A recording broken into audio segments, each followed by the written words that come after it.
Hello साथीहरु, सबैजना सन्चै हुनुहुन्छ होला। म पनि एकदमै सन्चै छु। आज चाहिँ म फेसबुकको बारेमा केही कुराहरू भन्न आएको है साथीहरु। खास कुरा के हो भने चाहिँ फेसबुकले 2026 मा चाहिँ न्यू अपडेट आएको छ। त्यो हो चाहिँ एकदमै खतरनाक अपडेट आज है। क्वालिफाई भ्युजमा मात्रै गनिने भएछ हाम्रो भिडियोको भ्युजहरुमा चाहिँ अब हाम्रो भिडियोको भ्युज चाहिँ 2000 छ भने चाहिँ त्यहाँ क्वालिफाई भ्युज गनिने रहेछ। 2000 मा 600-700 मात्रै क्वालिफाई भ्युज हुँदो रहेछ त्यहाँ। कसरी भने चाहिँ सुरुदेखि अन्तिमसम्म हाम्रो फुल वाच गरिदियो भने मात्रै त्यो क्वालिफाई भ्युजमा गनिने रहेछ। अनि क्वालिफाई भ्युजमा गनेपछि बल्ल त्यो क्वालिफाई भ्युजको मार्फतबाट कति छ अब त्यही अनुसारको हामीलाई डलर दिने रहेछ फेसबुकले हैन। अब ठुल्ठुलो युजरहरूले त ठिकै भयो, हामी जस्तै सानो युजरहरूले चाहिँ अलिक कठिनाइ नै हुन्छ। अब ठिकै छ हैन, अब कोसिस गर्दै जाने हो हैन। अनि मैले चाहिँ अब यसरी बोलेर भिडियो नबनाएको चाहिँ थुप्रै टाइम भयो हैन।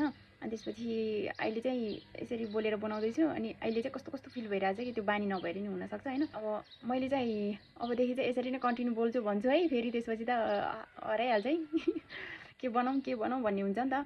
अनि मैले चाहिँ खास यसरी बोलेर भिडियो बनाउनुको कारण चाहिँ अब आफ्नो स्किल राम्रो हुन्छ नि त हैन।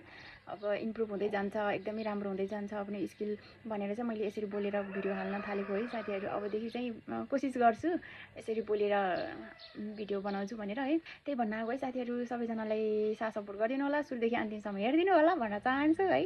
टाइम पास पनि भयो प्लस आफ्नो बोल्ने स्किल हुन्छ नि त्यो पनि एकदम इम्प्रुभ हुँदै जान्छ। त्यही भएर चाहिँ मैले फेसबुकमा यसरी बोल्न थालेको हो साथीहरु। Have a nice day, bye bye.